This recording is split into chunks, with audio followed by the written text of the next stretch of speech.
Hello friends, ਸਵਾਗਤ ਕਰਦੀ ਹਾਂ ਤੁਹਾਡੇ ਆਪਣੇ ਇਸ ਚੈਨਲ ਲਰਨਿੰਗ ਪੁਆਇੰਟ 16 ਤੇ। ਸੋ ਵੀਵਰਸ, ਮੈਂ ਤੁਹਾਡੇ ਨਾਲ ਅੱਜ ਜੋ ਟੌਪਿਕ ਡਿਸਕਸ ਕਰਨ ਲੱਗੀ ਹਾਂ, ਇਸ ਤੋਂ ਪਹਿਲਾਂ ਵੀ ਆਪਾਂ ਆਪਣਾ ਇੱਕ ਪੰਜਾਬੀ ਦਾ ਟੌਪਿਕ ਡਿਸਕਸ ਕੀਤਾ ਸੀ, ਪੰਜਾਬੀ ਲਿਪੀ ਬਾਰੇ, ਜਿਸ ਵਿੱਚ ਆਪਾਂ ਨੇ ਪੰਜਾਬੀ ਦੇ ਵਰਨ, ਲਗਾਂ, ਲਗਾਖਰ, ਦੁੱਤ ਅੱਖਰ ਆਦਿ ਬਾਰੇ ਜਾਣਿਆ। ਸੋ ਫਰੈਂਡਸ, ਆਪਾਂ ਜੋ ਅੱਜ ਆਪਣਾ ਟੌਪਿਕ ਪੜ੍ਹਨਾ ਹੈ ਪੰਜਾਬੀ ਵਿਆਕਰਨ।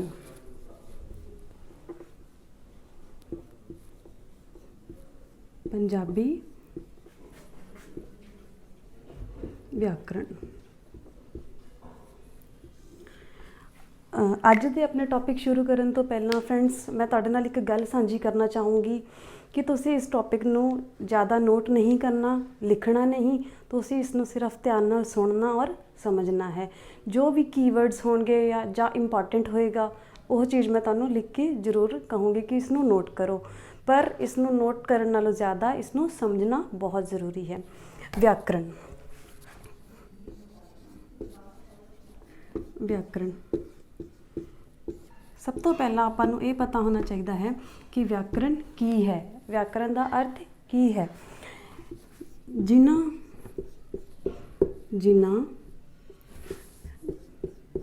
ਨਿਯਮਾਂ ਦੁਆਰਾ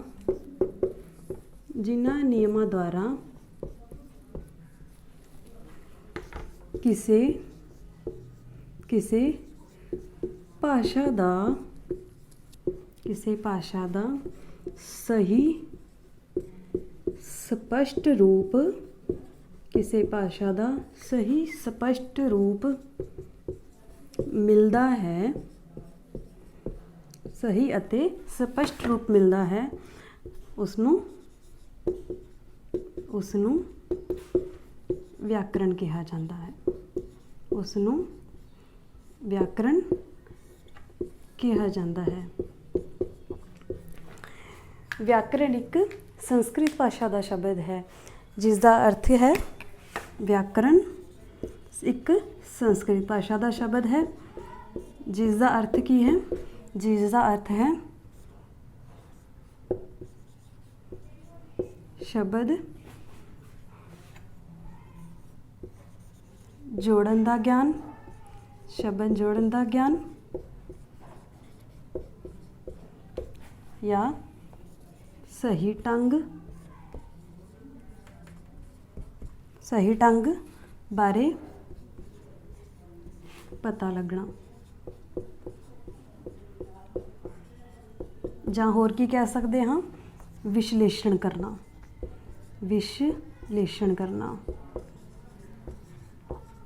ਵਿਆਕਰਨ ਦਾ ਅਰਥ ਸ਼ਬਦਾਂ ਨੂੰ ਜੋੜਨ ਦਾ ਗਿਆਨ ਪਤਾ ਲੱਗਣਾ, ਸਹੀ ਢੰਗ ਬਾਰੇ ਪਤਾ ਲੱਗਣਾ ਜਾਂ ਉਸ ਬਾਰੇ ਵਿਸ਼ਲੇਸ਼ਣ ਕਰਨਾ। ਸੋ ਫਰੈਂਡਸ, ਵਿਆਕਰਨ ਇੱਕ ਕਿਸੇ ਭਾਸ਼ਾ ਨੂੰ ਸਿੱਖਣ ਦਾ, ਉਸਦੇ ਨਿਯਮਾਂ ਬਾਰੇ ਜਾਣਕਾਰੀ ਹੋਣ ਦਾ ਸਭ ਤੋਂ ਇੰਪੋਰਟੈਂਟ ਜਾਂ ਸਭ ਤੋਂ ਜ਼ਰੂਰੀ ਅੰਗ ਕਹਿ ਸਕਦੇ ਹਾਂ। ਕਈ ਵਿਦਵਾਨਾਂ ਨੇ ਆਪਣੇ ਢੰਗ ਅਨੁਸਾਰ ਵਿਆਕਰਨ ਦੀ ਪਰਿਭਾਸ਼ਾ ਦਿੱਤੀ ਹੈ। ਜਿਵੇਂ ਪੰਜਾਬੀ ਦੀ ਵਿਆਕਰਨ ਨੂੰ ਗ੍ਰਾਮਰ ਕਿਹਾ ਜਾਂਦਾ ਹੈ। ਇੰਗਲਿਸ਼ ਦੀ ਵਿਆਕਰਨ ਨੂੰ ਗ੍ਰਾਮਰ ਕਿਹਾ ਜਾਂਦਾ ਹੈ। ਅੱਗੇ ਆਪਾਂ ਦੇਖਦੇ ਹਾਂ ਵਿਆਕਰਨ ਦੇ 4 ਭਾਗ ਹਨ। ਵਿਆਕਰਨ ਦੇ ਕਿੰਨੇ ਭਾਗ ਹਨ? ਵਿਆਕਰਨ ਦੇ 4 ਭਾਗ ਹਨ। ਵਿਆਕਰਨ ਦੇ 4 ਭਾਗ ਹਨ। ਨੰਬਰ 1, ਸ਼ਬਦ ਬੋਧ।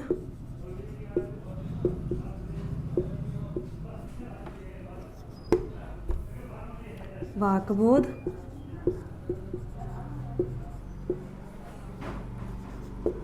ਅਰਥ ਬੋਧ।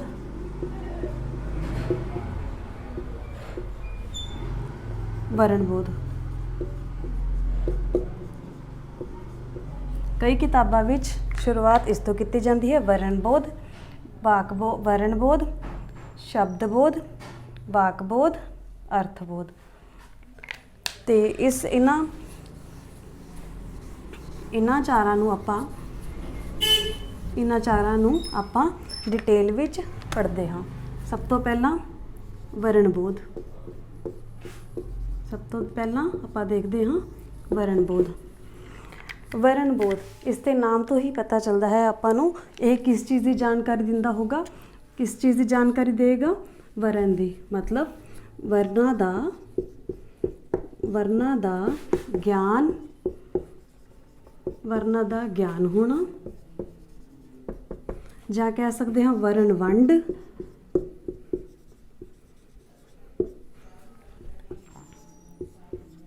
वर्णा दी वरतों। इन्हां सब बारे आपां नूं किस तो पता चलता है, वरण बोध बारे। दैट मीनस कि किहड़ा शब्द किस रूप विच लिखिया जाएगा, किस तरह लिखिया जाएगा, वरण की सही जगह किस तरह इसनूं लिखना है, ये सारा कुछ आपां नूं वरण बोध बारे पता चलता है, वरण बोध तो पता चलता है। दूसरा आपां देखते हैं वरण बोध तो बाद शब्द बोध। शब्द बोध, शब्द बोध तो अर्थ शब्दां दा रूपांतरण, शब्दां दा रूपांतरण,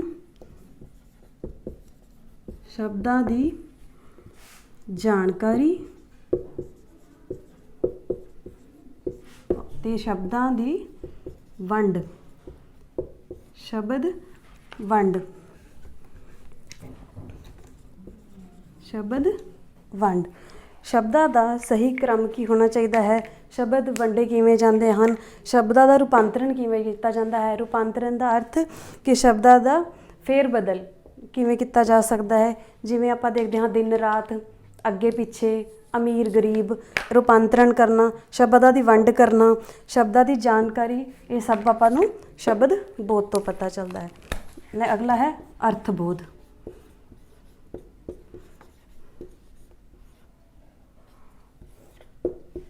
अर्थबोध, अर्थ दे इसके नाम तो ही पता चलता है, अर्थ का अर्थ मीनिंग निकालना, किसी शब्द का या किसी वाक का, किसी सेंटेंस का प्रॉपर मीनिंग निकालना, पूरा पता लगना। अर्थबोध का मतलब अर्थ बारे जानकारी,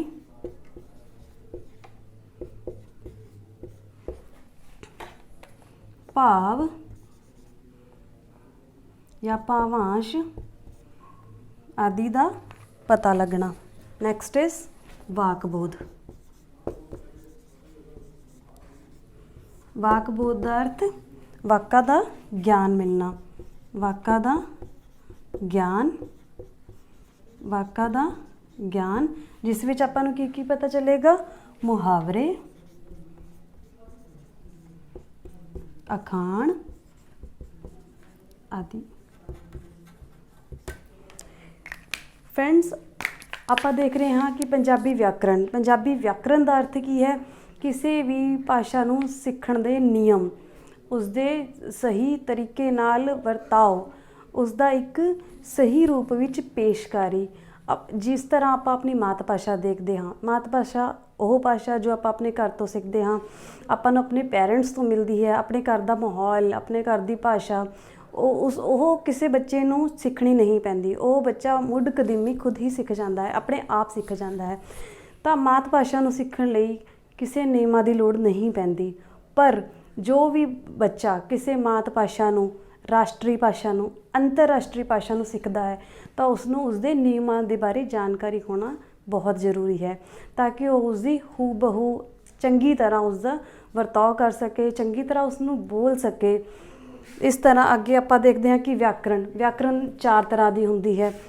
व्याकरण देखते हैं आपां वरणबोध, जिस आपां सीखते हाँ कि वरण नूं किवें वरतना है, किस तरह उसका यूज़ करना है, किस तरह वो सेंटेंस विच यूज़ करना है, किस ते उसदे वंड किवें करनी है, वो किस किस जगह ते यूज़ किए जाएंगे, किवें वरते जाएंगे। उस तो बाद आपां देखते हैं शब्दबोध, शब्दां का फेर बदल करना, शब्दां की जानकारी होना कि किहड़ा शब्द किस थां ते चंगी तरह आ सकता है, उसकी वंड किवें की गई है, इन्हां बारे ज्ञान मिलता है आपां नूं। अर्थबोध तो आपां सीखते हाँ अर्थां की जानकारी, ਅਰਥਾਂ ਦੀ ਜਾਣਕਾਰੀ ਦਾ ਮਤਲਬ ਕਹਿ ਸਕਦੇ ਹਾਂ ਕਿ ਜੋ ਵੀ ਆਪਾਂ ਬੋਲਿਆ, ਜੋ ਵੀ ਆਪਾਂ ਸਿੱਖਿਆ, ਉਸ ਦਾ ਅਰਥ ਕੀ ਨਿਕਲਦਾ ਹੈ, ਉਸ ਦਾ ਢੁਕਵਾਂ ਮਤਲਬ ਕੀ ਹੈ, ਇਹ ਸਾਰਾ ਕੁਝ ਆਪਾਂ ਨੂੰ ਇਸ ਦੇ ਅਰਥ ਤੋਂ ਪਤਾ ਚੱਲੇਗਾ। ਵਾਕ ਬੋਧ ਦਾ ਅਰਥ, ਵਾਕ ਪੂਰੀ ਦੇ ਪੂਰੀ ਲਾਈਨ, ਪੂਰੀ ਦੀ ਪੂਰੀ ਗੱਲ ਦਾ, ਪੂਰੀ ਦੇ ਪੂਰੇ ਮੁਹਾਵਰੇ ਦਾ, ਅਖਾਣ ਦਾ ਕੀ ਮਤਲਬ ਨਿਕਲਦਾ ਹੈ। ਜਿਵੇਂ ਆਪਾਂ ਕਹਿੰਦੇ ਹਾਂ ਆਪਾਂ ਇੱਕ ਮੁਹਾਵਰਾ ਦੇਖ ਸਕਦੇ ਹਾਂ, ਅੱਗਾ ਦੌੜ ਪਿੱਛਾ ਛੋੜ, ਮਤਲਬ ਅੱਗੇ ਹੀ ਅੱਗੇ ਚੱਲਦੇ ਜਾਣਾ ਔਰ ਪਿੱਛੇ ਛੱਡਦੇ ਜਾਣਾ। ਇਵੇਂ ਹੀ ਕਿਸੇ ਇੱਕ ਸੈਂਟੈਂਸ ਨਾਲ ਆਪਣੇ ਮਤਲਬ ਨੂੰ, ਆਪਣੇ ਭਾਵਨਾਵਾਂ ਨੂੰ ਵਿਅਕਤ ਕਰਦੇ ਹਾਂ, ਆਪਣੇ ਫੀਲਿੰਗਸ ਨੂੰ ਦੱਸਦੇ ਹਾਂ। ਇਹ ਸਾਰਾ ਕੁਝ ਗਿਆਨ ਆਪਾਂ ਨੂੰ ਵਾਕ ਬੋਧ ਤੋਂ ਪਤਾ ਚੱਲਦਾ ਹੈ ਕਿ ਵਾਕ ਦੀ ਜ਼ਰੂਰਤ ਕਿਉਂ ਹੈ, ਵਾਕ ਦੀ ਕਿੱਥੇ ਸਹੀ ਤਰੀਕੇ ਨਾਲ ਵਰਤੋਂ ਹੋ ਸਕਦੀ ਹੈ। ਤਾਂ ਇਹ ਫਰੈਂਡਸ ਮੇਰੇ ਅਕੋਰਡਿੰਗ ਕੋਈ ਇੰਨਾ ਕੁ ਜ਼ਿਆਦਾ ਇੰਪੋਰਟੈਂਟ ਨਹੀਂ ਹੈ ਕਿ ਆਪਾਂ ਇਹ ਗੱਲ ਕਹੀਏ ਕਿ ਆਪਾਂ ਨੂੰ ਬਹੁਤ ਜ਼ਿਆਦਾ ਨੋਟ ਕਰਨਾ ਹੈ, ਇਸਦੇ ਨੋਟਸ ਬਣਾਉਣੇ ਹਨ। ਨਹੀਂ, ਇਸਦੇ ਨੋਟਸ ਦੀ ਕੋਈ ਜ਼ਿਆਦਾ ਜ਼ਰੂਰਤ ਨਹੀਂ ਹੈ। ਸਿਰਫ ਤੁਹਾਨੂੰ ਇੰਨਾ ਹੀ ਧਿਆਨ ਰੱਖਣਾ ਹੈ ਕਿ ਵਿਆਕਰਨ ਦਾ ਅਰਥ ਕੀ ਹੈ। ਵਿਆਕਰਨ ਦਾ ਇੱਕ ਹੀ ਪਰਿਭਾਸ਼ਾ ਦੇ ਰੂਪ ਵਿੱਚ ਕਹਿਣਾ ਚਾਹੂੰਗੀ ਕਿ ਵਿਆਕਰਨ ਦਾ ਅਰਥ ਹੈ ਕਿਸੇ ਵੀ ਭਾਸ਼ਾ ਨੂੰ ਸਿੱਖਣ ਦਾ ਸਹੀ ਨਿਯਮ, ਉਸਦੇ ਰੂਲਸ, ਉਸ ਨੂੰ ਕਿਸ ਤਰੀਕੇ ਨਾਲ ਵਰਤਿਆ ਜਾਂਦਾ ਹੈ ਤਾਂ ਜੋ ਆਪਾਂ ਉਸ ਚੀਜ਼ ਨੂੰ ਵਰਤੀਏ, ਉਸ ਦਾ ਆਪਾਂ ਵਰਤਾਓ ਕਰੀਏ, ਉਸ ਨੂੰ ਬੋਲੀਏ ਤਾਂ ਉਹ ਆਪ ਮੁਹਾਰਤ ਲੈ ਸਕੇ, ਉਹ ਸਹੀ ਤਰੀਕੇ ਨਾਲ ਬੋਲੀਏ। ਤਾਂ ਉਸ ਤੋਂ ਬਾਅਦ ਆਪਾਂ ਸਿਰਫ ਇਹ ਗੱਲ ਯਾਦ ਰੱਖਣੀ ਹੈ ਕਿ ਵਿਆਕਰਨ ਦੇ 4 ਭਾਗ ਹਨ। ਅੱਜ ਵੀ ਕਈ ਬੁੱਕਸ ਦੇ ਵਿੱਚ, ਕਈ ਕਿਤਾਬਾਂ ਵਿੱਚ ਵਿਆਕਰਨ ਦੇ 3 ਭਾਗ ਦੱਸੇ ਗਏ ਹਨ, ਪਰ ਜੋ ਅੱਜ ਅੱਛੀਆਂ ਕਿਤਾਬਾਂ 'ਚ ਜਾਂ ਫੋਲੋ ਕੀਤਾ ਜਾਂਦਾ ਹੈ, ਜਾਂ ਮੰਨਿਆ ਜਾਂਦਾ ਹੈ, ਤਾਂ ਵਿਆਕਰਨ ਦੇ 4 ਭਾਗ ਹੀ ਮੰਨੇ ਜਾਂਦੇ ਹਨ। ਕਿਹੜੇ? ਵਰਣ ਬੋਧ, ਸ਼ਬਦ ਬੋਧ, ਅਰਥ ਬੋਧ, ਵਾਕ ਬੋਧ। ਸੋ ਇਹ ਛੋਟਾ ਜਿਹਾ ਟੌਪਿਕ ਹੈ। ਆਈ ਐਮ ਸ਼ੋਰ ਕਿ ਤੁਹਾਨੂੰ ਇਹ ਪਤਾ ਹੋਣਾ ਚਾਹੀਦਾ ਹੈ, ਤਾਂ ਕਿ ਜਦੋਂ ਆਪਾਂ ਕਿਸੇ ਪੰਜਾਬੀ ਦੇ ਐਗਜ਼ਾਮ ਲਈ ਜਾ ਰਹੇ ਹਾਂ, ਜਾਂ ਪੰਜਾਬੀ ਦੇ ਕਿਸੇ ਇੰਟਰਵਿਊ ਲਈ ਜਾ ਰਹੇ ਹਾਂ, ਜਾਂ ਆਪਾਂ ਆਪਣੇ ਬੱਚੇ ਨੂੰ ਵੀ ਕਿਸੇ ਗ੍ਰਾਮਰ ਦਾ ਮਤਲਬ ਸਮਝਾਉਣਾ ਹੈ ਕਿ ਵਿਆਕਰਨ ਕੀ ਹੁੰਦਾ ਹੈ, ਕਿਤੇ ਯੂਜ਼ ਹੁੰਦਾ ਹੈ, ਇਹਨੂੰ ਕਿਉਂ ਬਣਾਇਆ ਗਿਆ ਹੈ, ਜਾਂ ਇਸਦੇ ਕਿੰਨੇ ਭਾਗ ਹਨ, ਤਾਂ ਆਪਾਂ ਉਸਦੀ ਇੱਕ ਛੋਟੀ ਜਾਣਕਾਰੀ ਆਪਾਂ ਨੂੰ ਜ਼ਰੂਰ ਹੋਣੀ ਚਾਹੀਦੀ ਹੈ। ਸੋ ਆਈ ਹੋਪ ਇਹ ਟੌਪਿਕ ਤੁਹਾਨੂੰ ਬਹੁਤ ਪਸੰਦ ਆਏਗਾ, ਤੁਸੀਂ ਇਸ ਨੂੰ ਲਾਈਕ ਕਰੋਗੇ। ਜੇ ਇਸ ਦੇ ਰਿਗਾਰਡਿੰਗ ਜਾਂ ਇਸ ਦੇ ਨਾਲ ਰਿਲੇਟਡ ਤੁਹਾਡਾ ਕੋਈ ਵੀ ਕੁਐਸਚਨ ਹੈ, ਕੋਈ ਵੀ ਕੁਐਰੀ ਹੈ, ਜਾਂ ਇਸ ਨੂੰ ਐਕਸਪਲੇਨੇਸ਼ਨ 'ਚ ਕੁਛ ਰਹਿ ਗਿਆ, ਤਾਂ ਤੁਸੀਂ ਪਲੀਜ਼ ਆਪਣੇ ਕਮੈਂਟ ਸੈਕਸ਼ਨ 'ਚ ਡਿਸਕਸ ਕਰਨਾ, ਮੈਂ ਤੁਹਾਨੂੰ ਉਸਦਾ ਰਿਪਲਾਈ ਜ਼ਰੂਰ ਦਊਂਗੀ। ਬਟ ਸਿਰਫ ਆਪਾਂ ਨੇ ਇੱਕੋ ਹੀ ਪਰਿਭਾਸ਼ਾ ਅਤੇ ਇਸ ਦੇ 4 ਭਾਗ ਇੰਨਾ ਹੀ ਯਾਦ ਰੱਖਣਾ ਹੈ। ਔਰ ਆਈ ਹੋਪ ਇਹ ਵੀਡੀਓ ਤੁਹਾਨੂੰ ਬਹੁਤ ਪਸੰਦ ਆਈ ਹੋਊਗੀ। Thank you very much, have A nice day. So please ਇਹ ਵੀਡੀਓ ਅਗਰ ਤੁਹਾਨੂੰ ਅੱਛੀ ਲੱਗੀ ਤਾਂ ਇਸ ਨੂੰ ਸਬਸਕ੍ਰਾਈਬ ਕਰੋ, ਅੱਗੇ ਸ਼ੇਅਰ ਕਰੋ, ਲਾਈਕਸ ਕਰੋ ਐਂਡ ਕਮੈਂਟਸ ਕਰੋ। Thank you, have A nice day.